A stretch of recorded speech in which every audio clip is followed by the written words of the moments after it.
16절부터 보도록 하시겠습니다. 너희 자신을 종으로 들여 누구에게 순종하든지 그 순종함을 받는 자의 종이 되는 줄 너희가 알지 못하느냐. 혹은 죄의 종으로 사망에 이르고 혹은 순종의 종으로 의에 이르느니라.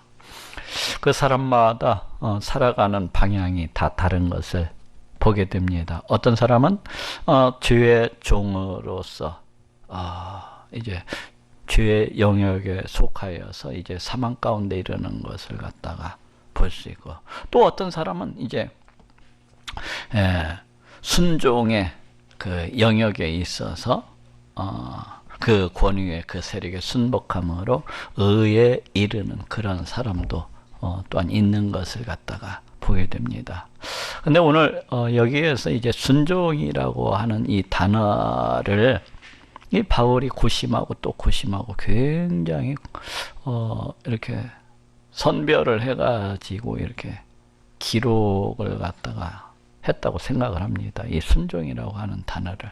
왜 그런가 하면은 저쪽 이제 14절에서 너희가 법 아래 있지 않냐고 은혜 아래 있음이니라. 이 법 아래 있지 않냐고. 이것이 이제 자칫 법 아래 있지 않냐. 법의 그 영역, 율법의 영역에서 벗어난 자라는 그런 의미를 갖다가 이렇게 가지고 있기 때문에 그런 반론을 갖다가 일으킬 수가 있습니다. 야, 그러면은 이제부터는 율법 아래 있지 아니하니까 율법에 전혀 순종할 필요가 없는 것이 아니야. 야, 하나님 말씀에 순종하지 않냐고 그냥 제멋대로 살아가도 좋단 말이냐 하는 그런 반발을 갖다 불러올 수가 있어요.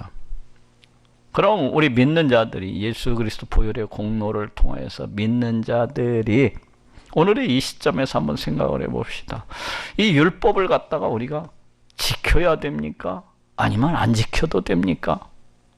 참으로 대답하기 어렵죠. 어떠한 면에 있어서는 율법 아래에서 벗어났기 때문에 율법 아래에서 율법 아래에 있지 않냐기 때문에 지키지 않아야 될 것 같고, 근데 또 하나님을 갖다가 생각을 해보면은 또 지켜야 될 것 같고, 둘 다 맞아요. 그래서 바울도 지금 자칫하면은 율법이 이제 하나님 말씀 아닙니까? 근데 자칫하면 이거 뭐 지킬 필요 없다. 이러면 또 오해를 살 수 있고, 또 지켜야 된다 하면은 지금까지 바울이 말해왔던 그 모든 것들이 다 무너질 수가 있어요. 자칫하면은 그 율법 행위를 쫓아서 믿음을 얻게 된다고 얘기하는 것과 같이 돼가지고 자칫하면은 그 오해를 심히 받을 수 있는. 그래서 이제 바울이 여기에서 순종이라고 하는 단어도 굉장히 고르고 뽑아가지고 지금 이 순종이라고 하는 단어를 갖다 이렇게 기록을 했다고 보여집니다. 즉 바울은 우리가 이제 그 죄의 영역에서 벗어나서 저 은혜의 영역으로 옮긴 바 되었기 때문에 우리 예수 그리스도 보혈의 공로를 믿는 자들은 이제 하나님의 그 은혜 영역 안에 있는 자들이라고 할 수 있잖아요. 의의 영역이라고 이렇게 할 수도 있고, 생명의 영역, 뭐 그리스도 생명의 영역 안에 있는 자들이라고 이렇게 부를 수도 있고, 이제 그런 자들이잖아요. 그러다 보니까 이제 바울이 어쨌든 우리가 하나님 안에 있는 자들이 아닙니까? 하나님 안에 있다는 건 무슨 얘기예요? 하나님의 말씀에 순복해야 되는 또한 그러한 자들이라는 의미를 갖고 있습니다. 하나님 안에 있기 때문에, 우리가 하나님 안에 있기 때문에 하나님의 말씀에 당연히 순복하고 순종해야 하는 그러한 자들인 겁니다. 그래서 지금 바울이 여기 이제 순종의 종으로라는 것도 바로 그런 의미를 갖고 있어요. 우리가 하나님의 영역, 하나님의 안에 있는 자들이기 때문에, 하나님의 은혜 안에 있는 자들이기 때문에, 그 의의 영역 안에 있는 자들이기 때문에 당연히 하나님의 말씀에 또 하나님의 뜻에 순종해야 된다는 그런 의미를 가지고 있습니다. 그런데 율법은 왜 주어졌습니까? 우리로 하여금 죄를 갖다가 깨닫게 하고 우리 자신이 그 죄로 인해서 영원히 멸망받아 죽을 수밖에 없는 그런 죄인이라는 것을 깨닫게 해서 우리 하나님께서 이 땅 가운데 우리를 그 죄로부터 구원해 주시기 위해서 보내시는 메시아, 바로 우리 예수님께로 인도하기 위한 몽학 선생의 역할로서 이렇게 주어진 것을 갖다 알 수가 있거든요. 그래서 이제 율법적인 요소에는 뭐 도덕법도 있고 뭐 사회법도 있고 또 그 다음에 모형과 그림자로서 이렇게 주어진 뭐 제사제도라든지 절기라든지 이러한 요소들도 가지고 있고, 그래서 어떠한 요소들은 우리 예수님께서 이 땅 가운데 오셔서 그 실체 되신 우리 예수님께서 이 땅 가운데 오셔서 모든 것들을 이루심으로 이제는 지키지 않아도 되는 그런 요소들이 분명히 있습니다. 율법에는 할례라든지 바울이 주장하는 뭐 할례라든지 어떤 짐승을 잡아서 제사를 드리는 제도라든지 아니면은 안식일 제도라든지 아니면은 절기라든지 이러한 것들은 다 우리 예수 그리스도의 모형으로서 그림자로서 주어졌기 때문에 실체가 되시는 우리 예수님께서 이 땅 가운데 오셔서 다 이루시고 다 성취하신 일들이기 때문에 이러한 것들에 대해서는 굳이 지킬 필요가 없는 것이죠. 그래서 요즘에 누가 6월절 지키는 사람 봤습니까? 이단이 아니고서는 아무도 없어요. 오직 이단만이 잘 모르니까 이렇게 지켜야 된다고 주장을 하죠. 그리고 또 요즘에 교회 다니는 사람이 뭐 매주 짐승 잡아가지고 이렇게 제사 지내는 사람이 있어요? 없잖아요. 그래서 이제 그와 같이 이 율법적인 요소에는 여러 가지가 있기 때문에 어떠한 요소들에 있어서는 가령 우리 하나님을 갖다가 우리 하나님만을 갖다가 참 신으로서 알고 우리 하나님만을 갖다가 뜨겁게 사랑을 하고 더 나아가서 이웃을 사랑하라. 뭐 이런 것들은 갖다 지켜야 되는 또한 요소지요. 그러죠? 어떠한 부분들에 있어서 우상을 갖다가 섬기지 말고 너희 하나님의 이름을 망령되이 일컫지 말라. 뭐 간음하지 말라. 탐내지 말라. 너희 부모를 갖다가 공경하라. 이러한 요소들은 또 지켜야 되는 요소들이잖아요.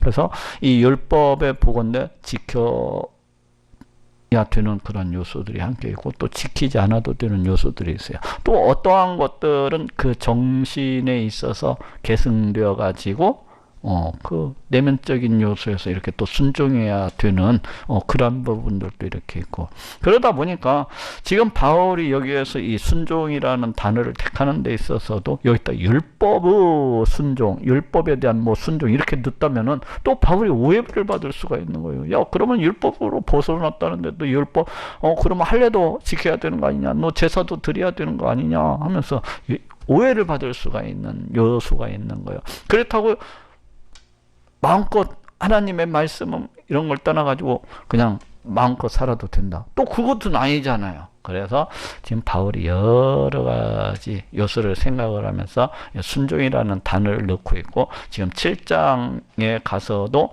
이제 이 율법의 문제를 가지고서 계속 지켜야 되느냐 말아야 되느냐로 이와 같이 해서 이제 계속 자기 주장 그 논리를 갖다 이끌어 나가고 있는 것을 볼 수가 있어요.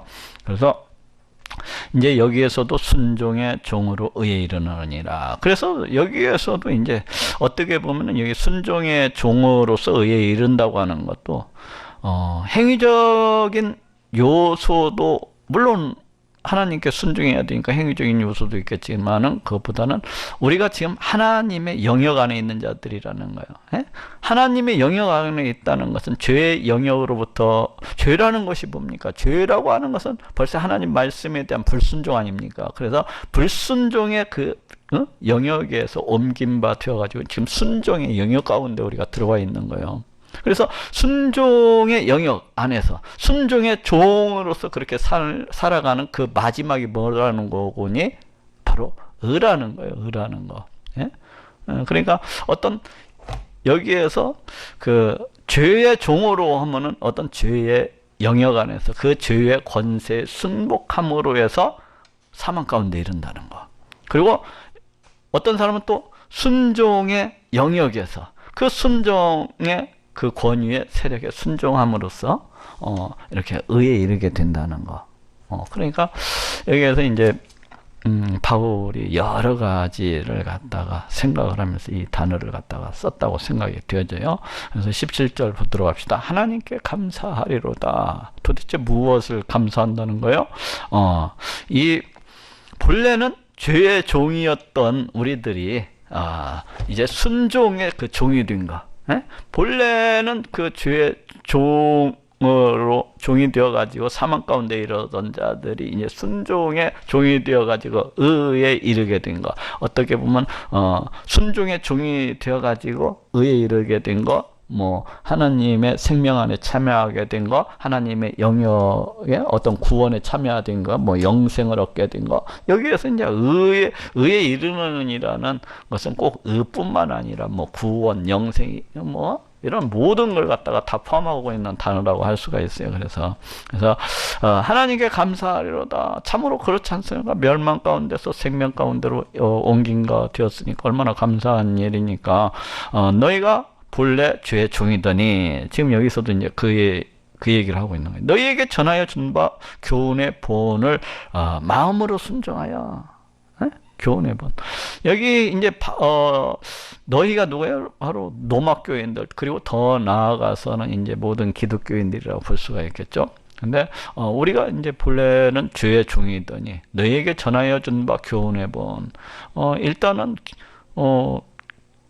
마음으로 순종하였다고 하는 것 보니까는 그 교훈의 본이라고 하는 것은 이제 1차적으로는 복음을 가리키고, 그리고 더 나아가서는 어떤 복음 안에 있는 복음 그 옆에 있는 뭐 가르침이라든지 어떤 말 그대로 또 교훈이라든지 이런 모든 것들을 갖다가 다 포함하고 있는 말이라고 할 수가 있어요. 네? 복음과 바울이 이제 보통 그 전도 하러 나가서 꼭 복음만 전하는 것이 아니거든요. 구원받은 자로서, 하나님의 백성, 하나님의 자녀로서 어떻게 살아가야 되는가에 대해서도 늘 가르쳤던 것을 볼 수가 있어요. 하나님의 뜻이 무엇인지, 우리 하나님께서 무엇을 기뻐하고 즐거워하시는 분이신지, 이런 것들에 대해서 늘 가르치고 교훈을 줬던 것을 갖다가 볼 수가 있습니다. 그래서 여기 보니까 너희에게 전하여 준 바 교훈의 본을 마음으로 순종하여. 마음으로 순종하였다는 것이 뭐예요? 이것을 갖다가 지금 순종이라는 말이 여기에서도 믿음과 거의 같은 의미로 해서 같이 이제 쓰여지고 있는 것을 볼 수가 있습니다. 근데 저쪽 로마서 10장 10절입니까? 거기에서도 이 믿음과 순종이 거의 같은 의미로 해서 이렇게 쓰여지고 있다는 것을 갖다가 알 수가 있어요. 로마서 10장 10절 한번 보도록 합시다.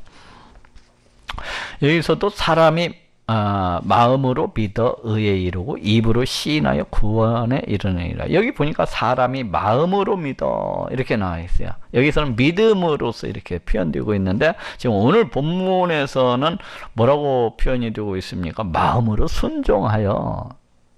그러니까 거의 비슷한 의미라고 볼 수가 있어요. 저쪽 히브리서 쪽에도 한번 찾아보십시다. 히브리서 3장 18절. 또 하나님이 누구에게 맹세하여 하사 그의 안식에 들어오지 못하리라 하셨느냐? 곧 순종치 아니하던 자에게 가니니라. 이로보건대 저희가 믿지 아니함으로 능히 들어가지 못한 것이라. 여기에서도 이제 순종과 믿음을 갖다가 동일시해서 이와 같이 쓰여지고 있는 것을 볼 수가 있습니까? 이게 무슨 말씀입니까? 이스라엘 백성들이 출애굽할 때에 이제 우리 하나님께 불순종함으로 해서 가나안 땅에 곧바로 들어가지를 못하고 40년 동안 그 광야 가운데에서 온갖 고난을 갖다가 다 당하면서 하나님의 백성으로서, 하나님의 자녀로서 이렇게 세워져 갔던 것을 볼 수가 있지 않습니까? 근데 그걸 갖다가 가리켜서 이제 순종치 아니하던 자들이라고 이렇게, 그러니까 불순종하게 됨으로 해서 가나안 땅에 들어가지를 못했다는 거예요. 이러보건대 저희가 믿지 아니면, 이 불순종한 것을 믿지 아니한 것을 이렇게 표현하고 있어요. 그러니까 여기서 순종과 믿음을 거의 같은 의미로 해서 이같이 표현을 하고 있습니다. 이같이 믿음이라고 하는 것은 내가 믿는다 해서 끝나는 것이 아니라 반드시 그 마음의 어떤 변화, 가치관의 변화, 행동의 변화, 더 나아가서는 삶의 변화로 해서 이렇게 나타나는 것을 볼 수가 있습니다. 많은 사람들이 나는 믿어 하는데 정작 그 삶 속에서는 그 어떤 가치관의 변화도 없고 생각의 변화도 없고 그 어떤 행동의 변화, 삶의 변화가 전혀 나타나지 아니하는 그런 사람들이 있습니다. 뭐 내가 그런 사람들을 보고서 구원을 받았다, 구원을 못 받았다 얘기할 수 없는 거예요. 저는 그 사람들이 구원 받았는지 안 받았는지 솔직히 알 수가 없어요. 그렇지만은 상당히 의심스러운 자들인 것은 분명해요. 정말로 그 사람이 믿는다고 하는데 정말로 믿는 것일까? 그렇지 않습니까? 우리가 뜨거운 불에 손 얹으면 어떻습니까? 대기 때문에 절대로 안 갑니다. 가스불 켜놓고 거기 위에다 손 얹는 사람이 어디 있겠어요? 그 뜨겁다는 것을 알기 때문에 절대로 거기다 손 안 댑니다. 믿음이라는 것도 마찬가지예요. 어떤 사람들을 보면은 믿는다고 하면서 마치 가스불에 손을 올리는 것과 같은 그런 똑같은 사람들이 있어요. 예? 그래서 세상 것을 갖다가 우리 하나님보다도 더 우선으로 써서 세상 것을 갖다가 우리 하나님보다도 더 최고로 살면서 천국을 갖다가 바라보고 소망하면서 살아기보다는 이 땅에서 배불리 먹고 배 터지게 그와 같이 살아가는 것을 갖다가 바라면서 그렇게 살아가는 사람들 많습니다. 저는 그 사람들이 정말로 저 사람은 믿는다고 하는데 어디까지 믿고 있을까 하는 그런 의심들이 있죠. 과연 믿고 있을까? 정말로 믿고 있나? 그런 생각이 들어요. 정말로 믿고 있나?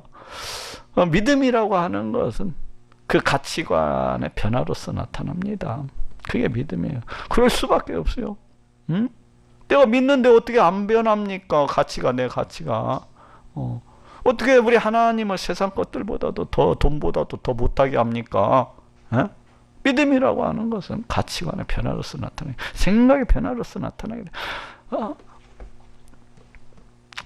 요 앞에 우리 하나님이 지금 내 눈에 안 보이시지만 계신다고 생각해 보십시오. 어떻게 생각과 가치관의 변화가 안 나타나겠습니까? 생각과 가치관의 변화가 나타나게 돼 있습니다. 그래서 여기에서도 지금 마음으로 순종하여 이것은 이제 믿음과 이제 같은 의미로 해서 쓰여졌는데 더 나아가서는 어떤 믿음의 행실로서 나타나게 되는 것을 갖다 얘기를 하고 있습니다. 그래서 이 말씀이 뭡니까? 지금 하나님의 그 말씀에 맘 놓고 죄를 지을 수 있다는 거요?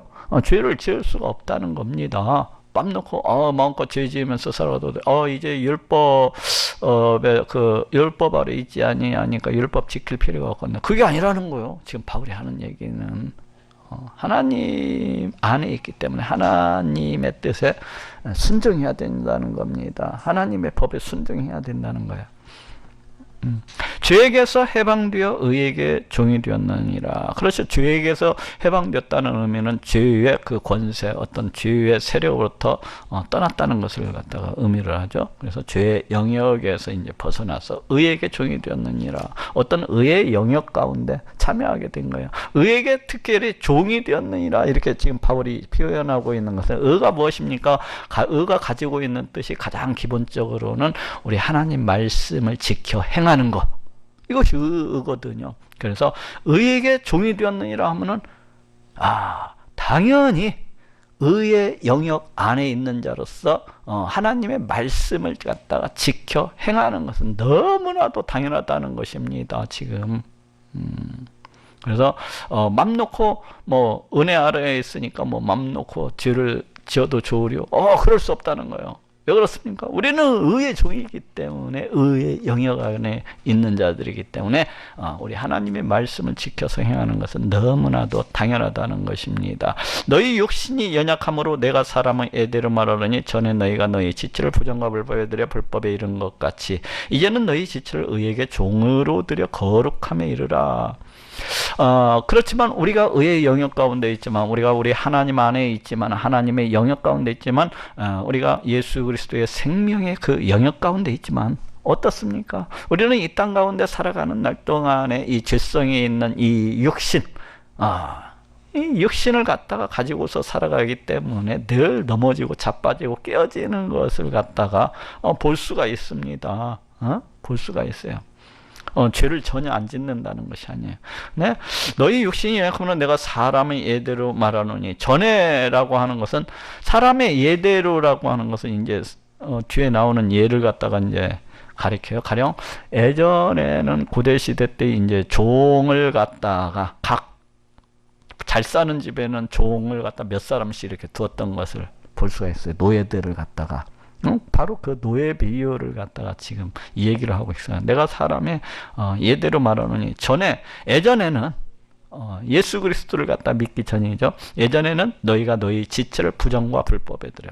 그렇죠. 우리가 예수 그리스도를 갖다가 알기 전에는, 믿기 전에는 우리의 지체를 갖다가 부정과 불법에 들여서 어떻게 됐습니까? 불법에 이른 것 같이.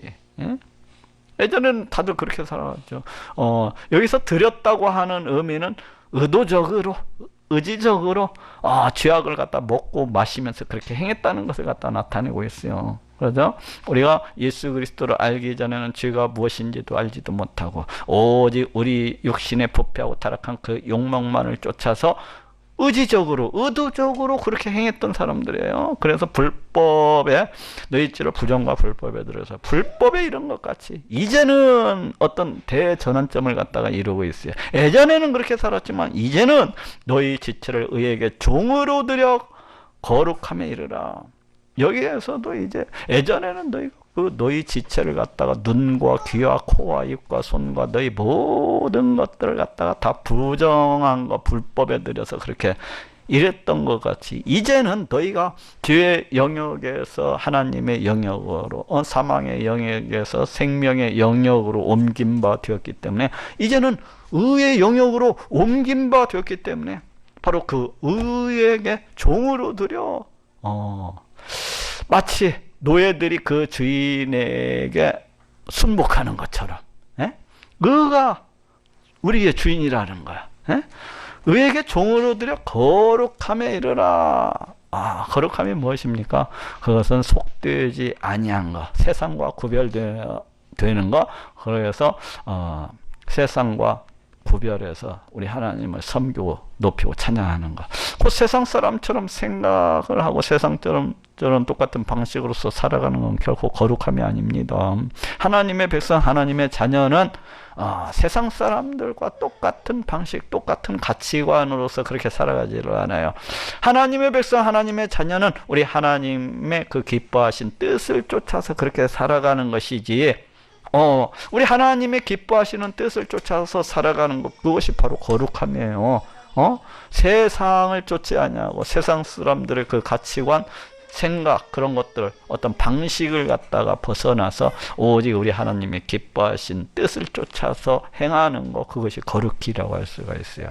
그것이 우리 하나님의 말씀을 갖다가 지켜 행하는 것이라고 할 수 있어요. 의에게 종으로 드리는 거야. 우리 하나님의 말씀을 내 의지적으로 지켜 행해야 된다는 것을 갖다가 지금 강조를 하고 있습니다. 의의 종이라고 하는 것은 마치 고대시대 때 노예들이 그 주인에게 절대적으로 복종했던 것처럼, 노예들이 주인의 명령을 갖다 거절하면 어떻게 되나, 단칼에 그냥 그 목이 잘려나갑니다. 그러듯이 의에게 종으로 드리라는 말은 하나님의 말씀에 절대적으로 순종하라는 거예요. 절대적으로 하나님의 말씀에 자기 생명을 걸고서 지키라는 얘기입니다. 지금 이 말을 의에게 종으로 드려는 노예들의 그 생명이 단칼에 날려지듯이 우리 하나님의 말씀을 지켜 행하는 데 있어서 자기의 생명을 갖다가 걸라는 거예요. 자기 생명을 그렇게 함으로 해서 거룩함에 이르라. 우리가 법 아래 있지 아니하고 은혜 아래 있으니까 이제 마음대로 죄를 져도 좋겠네. 결코 그게 아니라는 거예요. 생명을 걸고 그 목숨을 걸고서 그와 같이 우리 하나님의 말씀을 갖다 지켜 행하라는 거야. 고대 시대 때 그 노예가 자기 주인의 말씀을 갖다가 목숨을 걸고 지켰던 것처럼, 생명을 걸고 지켰던 것처럼 우리 하나님의 말씀을 바로 그와 같이 지켜 행하라는 것입니다. 그래서 거룩함에 이르라고 그렇게 얘기를 하고 있어요. 너희가 죄의 종이 되었을 때는 의에 대하여 자유하였느니라. 그렇죠. 그 예수 그리스도를 믿기 전이죠. 종이 되었을 때, 죄의 종이 되었을 때라고 하는 것은 예수 그리스도를 갖다 알기 전, 믿기 전에는 의에 대하여 자유하였느니라. 이 의에 대해서 자유하였다는 얘기는 의에 대해서 전혀 알지도 못했고, 의가 뭐예요? 우리 하나님의 말씀을 갖다가 지켜 행하는 거. 그거에 대해서 자유했다는 거예요. 어떻게 살아야 돼요? 죄가 무엇인지도 모르고 우리 하나님의 말씀이 무엇인지도 몰랐기 때문에 오직 그 도피하고 타락한 욕망만을 쫓아서 예수 그리스도를 갖다 알기 전에는 그와 같이 행했었기 때문에 이 의에 대해서는 자유했었다는 거예요. 그렇지만 이제는 너희가 의의 영역 안에 있기 때문에, 너희가 하나님 안에 있기 때문에 이에 의의 종노릇을 갖다가 해야 된다는 것입니다. 지금은, 예전에는 너희가 의에 대해서 자유로웠지만 지금은 의의 종이 되어야 된다는 거예요. 예? 너희가 그때 무슨 열매를 얻었느냐? 어느 때요? 죄의 종이 되었을 때. 그때에 너희가 무슨 열매를 얻었느냐? 아름다운 열매를 갖다가 맺지를 못했어요. 그죠? 그 어떤 열매도 없었어요. 우리 하나님 보시기에 아름다운 열매가 하나도 없었어요. 오직 열매를 맺은 것이 있다면 뭐요? 부끄러운 열매만을 갖다가 맺었었다는 거예요. 이제는 너희가 그 일을 부끄러워하나니, 예수 그리스도를 갖다가 알기 전에 행했었던 그 열매들에 대해서, 그 일들에 대해서 지금은 부끄러워한다는 거야. 에? 부끄러워한다는 거야. 참으로 우리들도 이와 같아야 돼요. 우리는 뭡니까? 우리도 지금 예전에는 어떤 열매를 해요? 우리가 예수 그리스도를 알기 전에는, 우리 예수님을 믿기 전에는 과연 어떤 열매를 맺었었습니까? 참으로 부끄럽고 밤으로 더럽고 참으로 추악한 그런 열매를 갖다가 맺으면서 살았던 것을 볼 수가 있어요. 오직 자신의 그 부패하고 타락한 욕망만을 쫓아가지고 그렇게 행했던 것을 갖다가 볼 수가 있습니다. 근데 이제는 너희가 그 일을 부끄러워하느니, 예전에 왜 그렇게 행했었을까 하면서 부끄러워한다는 거예요. 예전에 행했었던 것들에 대해서. 근데 세상 사람들, 예수님을 우리 알기 이전의 사람들, 그러니까 불신자들은 어떻게 살아갑니까? 죄에 대해서 부끄러워하지 않습니다. 죄에 대해서 결코 부끄러워하지 않아요. 오히려 자기가 죄 짓는 거, 그런 일들에서 얼마나 잘 이렇게 했는지에 대해서 자랑하는 것을 볼 수가 있어요. 자기가 술집에 가고 얼마나 여자들을 갖다가 잘 꼬시는지, 자기가 술을 갖다가 몇 대 얼마나 인사불성으로 끝내주게 잘 마시는지, 이러면서 그런 것들을 갖다가 부끄러워하는 것이 아니라 예수 그리스도 밖에 있는 자들, 굉장히 이걸 갖다가 자랑하고 그럽니다. 감옥에 가서도 자기가 얼마나 그 열쇠를, 나무집 열쇠를 갖다가 기가 막히게 잘 따는지 이런 걸 자랑을 하잖아요. 자기가 전과가 몇 범인지 자랑을 하잖아요. 내가 얼마나 높은 담을 뛰어넘어서 도둑질을 잘할 수 있는지, 이런 것들을 갖다가 부끄러워하는 것이 아니라 자랑하는 것을 볼 수가 있어요. 근데 지금 이거 이제 예수님을 알기 전에 사람들은 결코 부끄러워하지 않습니다. 근데 우리 하나님의 영역 안에 있는 자들, 의의 영역 안에 있는 자들, 이 은혜의 영역 안에 있는 자들은 과거 그런 일들에 대해서 부끄러워한다는 것입니다. 부끄러워할 뿐만 아니라 회개를 하죠. 왜 그렇게 살았을까 하면서. 이는 그 마지막이 사망이니라. 그러니까 어떻습니까? 죄의 종이 되었을 때 그 마지막은 사망인 것을 볼 수가 있어요. 이 사망은 이제 육체적인 사망도 있겠지만은 영적인 사망으로서 우리 하나님과의 그 관계의 단절을 갖다가 나타내는 말입니다. 그리고 지옥 불못은 이제 둘째 사망으로서 우리 하나님과의 완전한 영원한 그 관계 단절을 나타내는 말이 그 사망이라고 할 수가 있어요. 그런 거 보면은 이 성경의 기본적인 사상은 우리 사람이라고 하는 것은 우리 육체의 죽음으로서 끝나는 것이 아니라 악인이 됐던 우리 성도가 됐던 그 영혼이 좌우지간 죽은 뒤에도 한 사람이 천국 가서 영원히 살거나 아니면 지옥 가서 영원히 고통받거나 한다는 것을 갖다가 전제로 하고 있다는 것을 알 수가 있습니다. 그러나 이제는 너희가 죄에게서 해방되고 하나님께 종이 되어. 그렇죠. 그러나 이제는 여기도 대전환점을, 과거 그 종으로서, 죄의 종으로서 살던 때와는 대전환점을 이뤄서, 그러나 이제는 너희가 죄에게서 해방이 되고, 그렇죠. 죄의 영역으로부터 벗어나가지고 하나님의 영역으로 옮긴 바 되었잖아요. 하나님의 영역으로 옮긴 바 되었잖아요. 그래서 지금 바울이 지금 여기에서도 하고 있는 자들은, 너희가 과거 죄의 종으로서 그렇게 종노릇 하다가 이제 그 종노릇에서 해방되어서 이 하나님의 영역으로 옮겼기 때문에 하나님의 종이 되어야 된다는 거예요. 하나님의 종이 되어야 되는 거예요.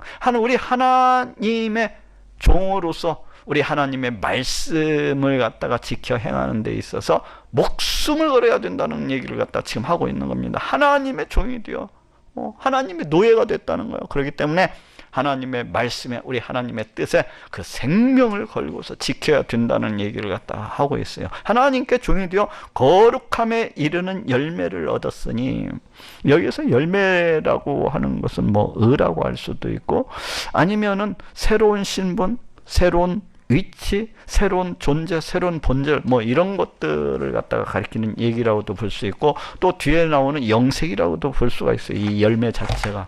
근데 열매를, 이제 세상에 있는 그 과일나무 열매들을 갖다 한번 생각해 보십시오. 그러면은 그 열매 속에는 뭐가 있습니까? 씨가 들어있어요. 씨가.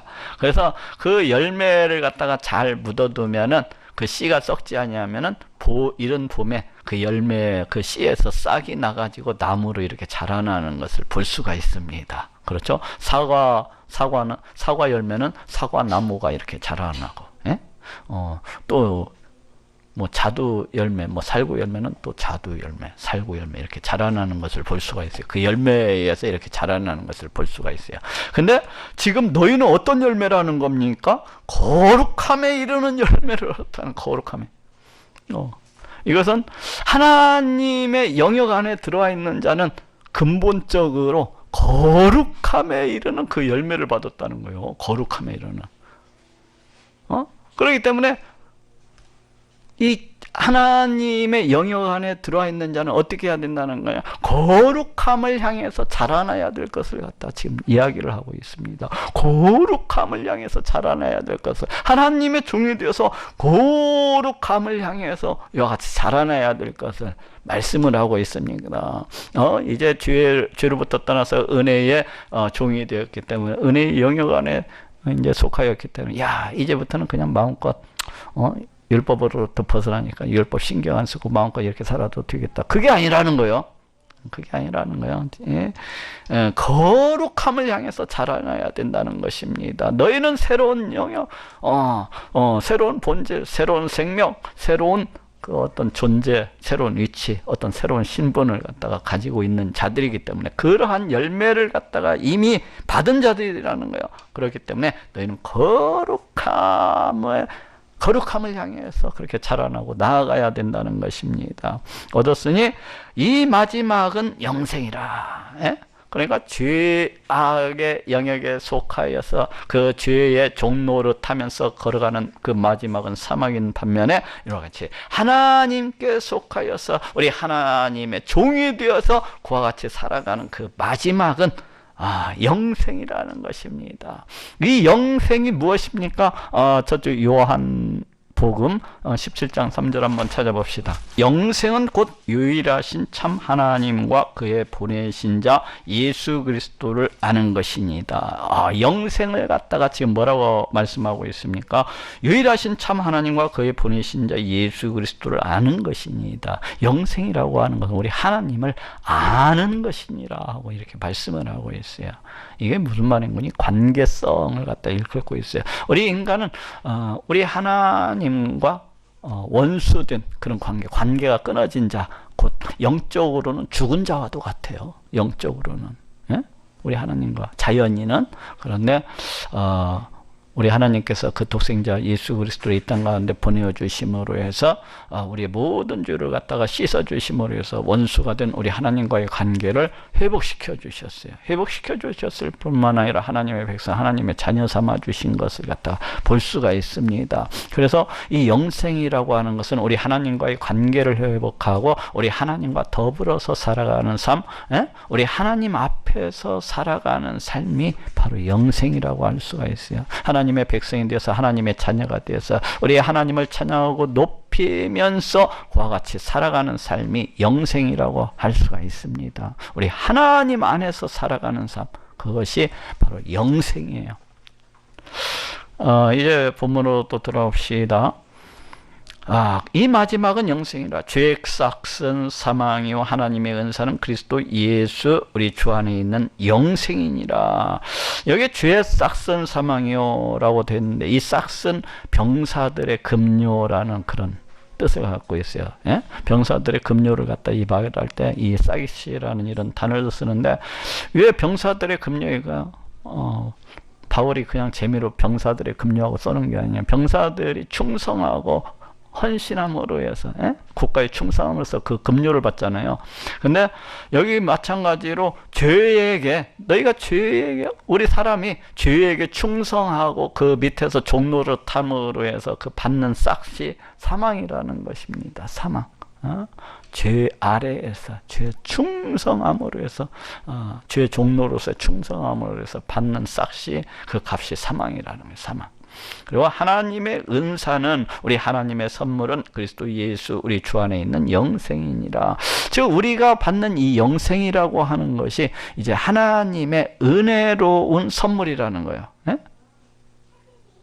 영생이라고 하는 것이 하나님의 은혜로운 선물이라고 하는 것은, 이 은혜라고 하는 것은 우리 하나님께서 값없이 주시는 호의입니다. 이 은혜라고 하는 것은, 이 영생이라고 하는 것은 그렇게 값없이 주시는 그 호의의 선물이 바로 영생이에요.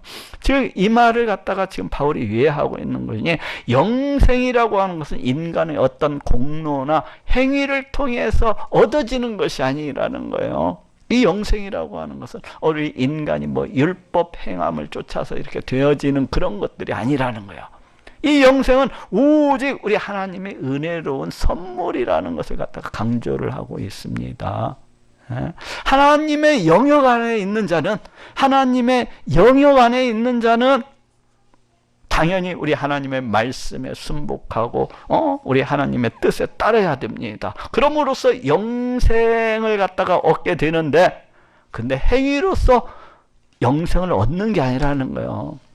오직 예수 그리스도 보혈의 공로를 통한 우리 하나님의 은혜로운 선물이라는 것입니다. 이 영생이 율법 행함을 쫓아서 되어지는 것이 아니라 어떤 인간의 어떤 공로, 어떤 선한 행위 때문에 주어지는 것이 아니라 오직 우리 하나님의 은혜로운 선물이라는 것을 지금 강조를 하고 있습니다.